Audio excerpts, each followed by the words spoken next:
Bueno, pues buenas noches. Me han dejado para el final, prometo que no voy a ser excesivamente largo. Voy a hablar, de la otra evaluación que sea internacional, de la que se ha estado hablando a lo largo de esta tarde, que es TIMSS, es la otra evaluación en la que se evalúa también la competencia científica. PISA lo hace a chavales de 15 años, TIMSS lo hace a alumnos de cuarto de primaria, o al menos en España lo hace para alumnos de cuarto de primaria. Existen otras opciones, también existe un TIMSS para octavo grado, es decir, para segundo de la ESO, pero España no participa en esta opción. Ya se ha comentado esta tarde, el concepto de TIMSS es un poco diferente al concepto de PISA. TIMSS se construye a partir de los currículos nacionales de aquellos países que intervienen en la prueba, y eso se ve a la hora de analizar los ítems de la prueba. TIMSS lo que hace es definir qué es un alumno competente desde el punto de vista científico. Bueno, antes de nada, que no se me pase, TIMSS no solamente evalúa ciencias, también evalúa matemáticas. Nos vamos a centrar en la parte de ciencias. Y decía que TIMSS lo que hace es definir qué alumno es competente desde el punto de vista científico. Y define que un alumno competente desde este punto de vista es aquel que puede llegar a ser un ciudadano que en el ámbito de su vida diaria tome decisiones informadas desde el punto de vista de la ciencia. Es decir, que a partir del conocimiento científico sea capaz de actuar consecuentemente. Básicamente esta es la definición de lo que un alumno competente científicamente es según TIMSS.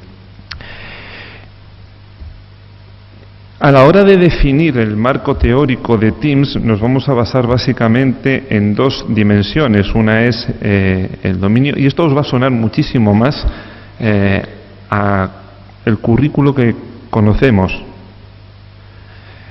Vais a ver enseguida, porque lo primero que vamos a definir es el dominio o los dominios de contenidos. Y TIMSS, para ciencias, define 3 dominios de contenidos: ciencias de la vida, ciencias físicas y ciencias de la Tierra. Igual que Lisa antes comentaba que es que en la cultura de los países latinos y de Francia identificamos ciencia con biología, física, geología, pues aquí lo tenéis. Veis el enfoque totalmente, o al menos el punto de partida distinto. Se identifican claramente los bloques: ciencias de la vida, biología; ciencias físicas, física y química; ciencias de la Tierra, geología. Estos son los 3 dominios de contenidos, y luego dentro de cada uno de estos dominios se definen descriptores que atienden a diferentes áreas. En la transparencia, bueno, aparte de que no se ve, pero ni siquiera llegamos al nivel de los descriptores individualizados. Lo que se ve en rojo, un pelín más grande, son grandes grupos o áreas de conocimiento, y lo que se vería en negro son descriptores o grupos de descriptores. Leo alguno simplemente para que os hagáis una idea de qué es lo que pone. Pues en ciencias de la vida estaríamos como área de conocimiento, características y procesos vitales de los organismos. Como grupos de descriptores, pues tendríamos diferencias entre seres vivos e inertes y qué necesitan los seres vivos para vivir. Y dentro de este grupo de descriptores tendríamos ya los descriptores, que sería los descriptores, para que os hagáis una idea, lo que nos definen es qué es lo que tiene que saber hacer o qué debería saber hacer un alumno para ser catalogado como competente desde el punto de vista científico. Pues lo mismo encontraríamos para las ciencias físicas y lo mismo para las ciencias de la Tierra. ¿Vale? Esto, aparte de que está publicado en los marcos teóricos, bueno, pues en el taller de mañana probablemente tendréis oportunidad, aquellos que vais al taller de primaria, de verlo en más detalle. Simplemente quiero recalcar, por un lado tenemos bloques o dominios de contenidos y por otro lado vamos a definir los bloques o dominios cognitivos, los procesos o dominios cognitivos. Estos procesos cognitivos además tienen una particularidad, que es que son los mismos para las distintas fases para las distintas edades a las que se aplica TIMSS. He dicho que TIMSS en España se aplica a cuarto de primaria, existe una opción que es a segundo de la ESO y existe otra opción que es TIMSS Advanced, en la que tampoco participa España, que se aplica a alumnos de segundo de bachillerato. En TIMSS Advanced no se evalúan las ciencias como tal, pero sí la física, y nos encontramos que los procesos cognitivos que se piden a los alumnos de cuarto de primaria, de segundo de la ESO y de segundo de bachillerato básicamente son los mismos. ¿Cuáles son esos procesos cognitivos? Pues el de conocer, el de aplicar y el de razonar. Estos son los procesos mentales que tiene que seguir el alumno para llegar a la resolución de una determinada pregunta. ¿De acuerdo? Mientras que un alumno puede saber mucho de ciencias de la Tierra y puede no saber nada de ciencias de la vida, que no es muy normal, pero puede ser. Los procesos cognitivos tienen una relación jerárquica entre ellos. El alumno que aplica, que es capaz de aplicar, y ahora vamos a ver un poquito más en detalle qué es eso de aplicar tan genérico, pero el alumno que es capaz de aplicar necesariamente tiene que ser capaz de conocer, y el alumno que es capaz de razonar, siguiendo el mismo esquema, necesariamente tiene que ser capaz de aplicar y por tanto tiene que ser capaz de conocer. Cuando decimos que un alumno es capaz de conocer, ¿a qué nos estamos refiriendo? Tampoco se ve, pero esto sí que lo leo. Un alumno que es capaz de conocer es capaz de recordar, de reconocer, de describir y de proporcionar ejemplos. Es un proceso muy primario o elemental, es conocer datos y recuperarlos de la memoria en una determinada situación. El siguiente proceso, ¿cuál es? La aplicación. Y un alumno que aplica es un alumno que es capaz de comparar, de contrastar, de clasificar, relacionar, utilizar modelos, interpretar información y explicar. Ya no solamente tienen que recuperar una información que tienen almacenada en la cabeza, tienen que hacer algo con ella. Tienen que comparar cosas, tienen que saber explicarlas, tienen que relacionar cosas distintas. Es un proceso, por lo tanto, más avanzado. Y de aquí llegamos al último proceso, al más complejo, que es el de razonar. ¿En qué consiste razonar? Pues en ser capaz de analizar, de sintetizar, de formular preguntas, de formular hipótesis, de predecir, de diseñar investigaciones, de evaluar y de sacar conclusiones. Ya no vale con, como se veía en el proceso de aplicar, de comparar la composición de dos minerales. No. Ahora, a partir de esa comparación tiene que ir un paso más allá el alumno y tiene que ser capaz de sacar conclusiones. Ya no vale con saber utilizar modelos. Lo que tiene que hacer es, a través de la utilización de modelos, es elaborar predicciones. Entonces, pues estas son las dos dimensiones en las que se basa TIMSS para construir su marco teórico. A partir del marco teórico se elaboran las correspondientes preguntas, que son las que se aplican además desde el punto de vista, podríamos decir, logístico, pues es bastante similar. También hay un proceso de elaboración de ítems, hay un proceso de pilotaje en el que se desechan aquellos ítems que no funcionan bien o porque no discriminan bien, es decir, tienen un componente de contestación al azar alto, de tal manera, cuando decimos que discrimina es que un ítem de nivel o de dificultad alta lo que hace es que, pues eso, diferencia claramente a los alumnos con un nivel de competencia alta con un nivel un nivel de competencia bajo. Si hay un ítem que igual lo responden alumnos de nivel de competencia bajo, de nivel de competencia medio y de nivel de competencia alto, ese ítem no nos está sirviendo porque no discrimina entre los niveles de competencia. Bueno, pues se desechan aquellos ítems que no discriminan, y además también sirve para establecer el nivel de dificultad mediante el análisis de los ítems que se pilotan. Bueno, pues una vez que se construyen las pruebas, se pasa el proceso de pilotaje. Y vamos a ver ahora unos cuantos ejemplos. Bueno, perdón, terminamos con el marco teórico y terminamos con la construcción final de la prueba. A partir de los procesos cognitivos, a partir de los bloques de contenidos, a cada uno de estos dominios se les asigna un peso, que en TIMSS cuarto de primaria son estos que estáis viendo aquí: ciencias de la vida un 45%, ciencias físicas un 35%, ciencias de la tierra 20%, conocer 40%, aplicar 40%, razonar 20%, y esto lo que nos da es la configuración de cuál es el porcentaje de ítems que tienen que corresponder a cada bloque de contenido y cada proceso cognitivo, simplemente por cruce de los pesos respectivos. ¿De acuerdo? Bien, esto lo tenía en un vídeo por si acaso no funcionaba internet, pero parece ser que funciona. Así que... Bien, esto, lo que vamos a ver ahora son unos cuantos ítems de los liberados también de TIMSS. También están colgados en la página web del Instituto Nacional de Evaluación Educativa. TIMSS hasta ahora se ha venido aplicando en papel. Esto que vamos a ver no es ¿cómo se dice? Bueno, los materiales, el formato real que han aplicado los alumnos. Simplemente es una aplicación que hemos hecho a partir de Educalab.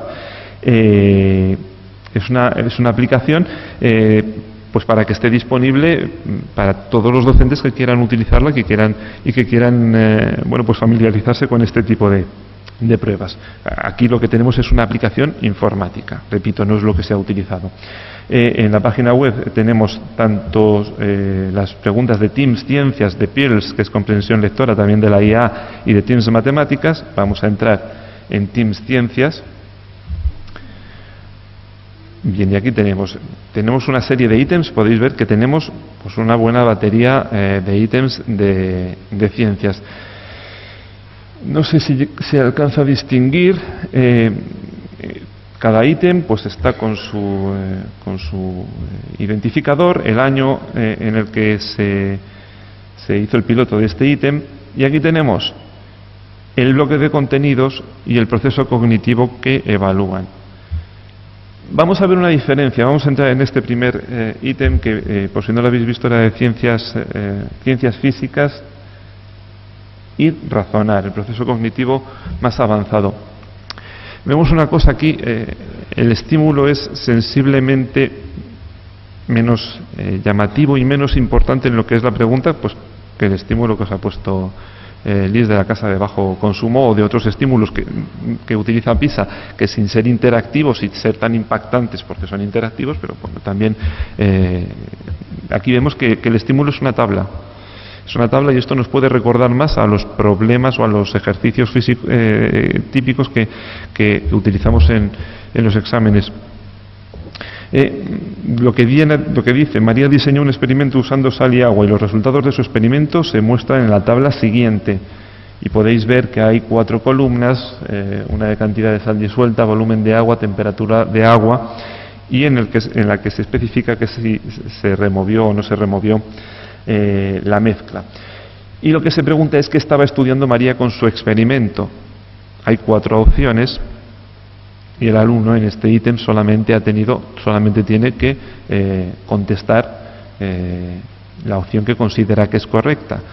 sin ningún razonamiento y sin nada más detrás. Bien, en este caso, pues la respuesta sería cuánta sal se disolvería en diferentes volúmenes de agua. La marcamos y a continuación, en la aplicación que utilizamos, pues simplemente vamos a ver si la respuesta es o no correcta. Además, para el profesor hay otros datos que son más interesantes. Vemos aquí en esta parte de aquí arriba, de nuevo nos informa del contenido, dominio de contenido, dominio cognitivo, y lo que es interesante, ¿cuál es el porcentaje de alumnos en España que consiguieron o que tuvieron un código 1, es decir, contestaron correctamente a la pregunta, y cuál es el porcentaje de alumnos de cuarto de primaria que tuvieron bien la pregunta a nivel internacional? 44% en este caso de alumnos españoles, 49% a nivel internacional. No solamente hay preguntas de este tipo, como el que hemos visto, que son preguntas cerradas, de respuesta, en este caso de opción múltiple. Si no recuerdo mal, este ítem, efectivamente, veis que de nuevo el estímulo es un estímulo muy corto, muy sencillito, simplemente un esquema, un dibujo, y dice el texto: el siguiente dibujo muestra la Tierra, la Luna y el Sol. Cada astro tiene a su lado un número y las flechas muestran la dirección en la que se mueve cada uno. ¿Qué es lo que se le pide al alumno? Pues escribir el número adecuado que corresponde a cada astro, y se le da el modelo de contestación. Tiene que contestar: la Tierra es el astro número, la Luna es el astro número y el Sol es el astro número. Y se le deja un recuadro para que escriba aquí la respuesta. Esto es lo que sería una pregunta, lo vamos a ver esto mañana, una pregunta, una contestación, una respuesta abierta. El alumno puede escribir lo que quiera, no está restringido a simplemente marcar una opción. Puede escribir desde la respuesta hasta impertinencias varias, a dibujar una carita o cualquier tipo de contestación. Bueno, pues aquí el alumno en clase contestaría, si estamos probando este tipo de evaluaciones, contestaría lo que considerara oportuno. Si le damos a terminar, vamos a la evaluación, a la corrección, a la codificación. Y aquí observamos que en respuesta aparecen 2 puntos suspensivos, pero no aparece ninguna contestación. Porque lo que tenemos que hacer es abrir este desplegable, y aquí lo que se nos muestra es pues cómo se codifica, cómo se corrige una respuesta abierta. Dice: la respuesta correcta es que Tierra igual a 2, Luna igual a 3, Sol igual a 1. Lógicamente, bueno, pues esto el alumno lo puede expresar de distintas maneras. Puede expresar directamente esto así: Tierra igual a 2, Luna igual a 3, Sol igual a 1. Puede redactar: pues yo creo que la Tierra es el dibujo número 2, el Sol es el dibujo número 1 y la Luna es el dibujo número 3 porque es el más pequeñito de todos. Ahí está la dificultad de codificar las preguntas abiertas. Hay que ver, cuando se le deja esta libertad a los alumnos, hay que saber definir muy bien cuál es una respuesta que está bien y cuál es una respuesta que está mal. Pongo un ejemplo así, que se me ocurre sobre la marcha. Si un alumno dice la Tierra es el número 2 y la Luna es el número 3 y se queda en eso, esa contestación está bien o está mal. Pues habrá quien diga: hombre, jolín, pues está claro, si ha puesto el 2 y el 3 es que se le ha olvidado poner que el Sol es el 1, si es el último que le queda, pues vamos a ponérsela bien. Y habrá otro que diga: pues no, porque si no ha puesto que el Sol es el número 1, a lo mejor es que tiene una duda, no se le puede poner bien.